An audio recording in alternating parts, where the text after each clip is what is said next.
നമസ്കാരം. കേരള കാർഷിക സർവകലാശാലയിലെ വെള്ളാണിക്കര ഗ്രാമീണ കൃഷി മഹോത്സവ സേവാ യൂണിറ്റ് 2026 ജൂലൈ 21-ാം തീയതി തയ്യാറാക്കിയ കാർഷിക കാലാവസ്ഥ നിർദ്ദേശിക ബുള്ളറ്റിൻ. ഭാരതീയ കാലാവസ്ഥാ നിരീക്ഷണ കേന്ദ്രത്തിന്റെ മുന്നറിയിപ്പ് പ്രകാരം ജില്ലയിൽ നേരിയ തോതിൽ മഴയ്ക്ക് സാധ്യത.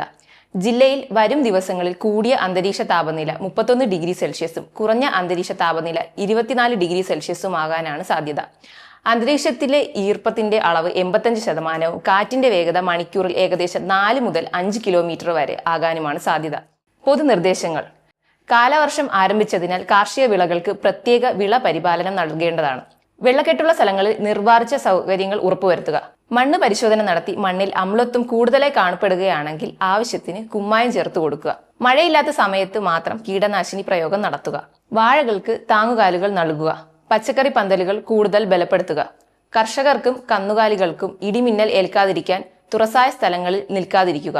മഴയുടെ ശക്തി കുറഞ്ഞ സാഹചര്യത്തിൽ നെല്ലിലെ സൂക്ഷ്മ മൂലകങ്ങളുടെ കുറവ് പരിഹരിക്കുന്നതിനായി magnesium, sulphur, boron, zinc, copper, iron, magnesium, molybdenum എന്നിവ അടങ്ങിയിട്ടുള്ള കാർഷിക സർവകലാശാലയിൽ ലഭ്യമായ നെല്ലിന്റെ സമ്പൂർണ്ണ 10 ഗ്രാം 1 ലിറ്റർ വെള്ളത്തിൽ കലക്കി തളിച്ചു കൊടുക്കുക.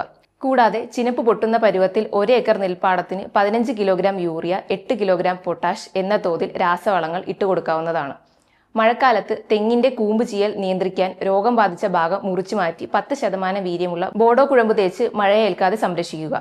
മഴക്കാലത്ത് കുരുമുളകിലെ ദ്രുതവാട്ട രോഗത്തിന് പ്രതിരോധിക്കാനായി 2 കിലോ ട്രൈക്കോഡെർമ, 90 കിലോ ചാണകപ്പൊടിയും 10 കിലോ വേപ്പിൻ പിണ്ണാക്കുമായി കൂട്ടിക്കലർത്തി ആവശ്യത്തിന് ഈർപ്പം നിലനിൽക്കത്തക്കവണ്ണം 2 ആഴ്ചത്തേക്ക് വയ്ക്കുക.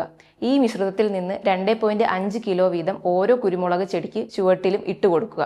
രോഗം രൂക്ഷമാവുകയാണെങ്കിൽ 3 ഗ്രാം കോപ്പർ ഓക്സി ക്ലോറൈഡ് 1 ലിറ്റർ വെള്ളത്തിൽ കലക്കി ഓരോ ചെടിയുടെ ചുവട്ടിലും മണ്ണ് കുതിരത്തക്കവണ്ണം ഒഴിച്ചു കൊടുക്കുക.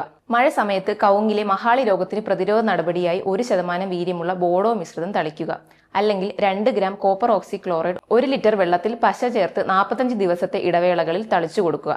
മഴയില്ലാത്ത സമയത്ത് മാത്രം കീടനാശിനി പ്രയോഗം നടത്തുക. കൃഷിയിടം വൃത്തിയായി സൂക്ഷിക്കുക. പൂർണ്ണമായും രോഗം ബാധിച്ച മരങ്ങൾ നശിപ്പിക്കുക. വെള്ളക്കെട്ടുള്ള സ്ഥലങ്ങളിൽ നിർവാർച്ച സൗകര്യങ്ങൾ ഉറപ്പുവരുത്തുക. മൃഗസംരക്ഷണം: കാലിത്തീറ്റ ചാക്കുകൾ മരപ്പലകയുടെയോ ഇരുമ്പ് പലകയുടെയോ മുകളിൽ സൂക്ഷിക്കുക.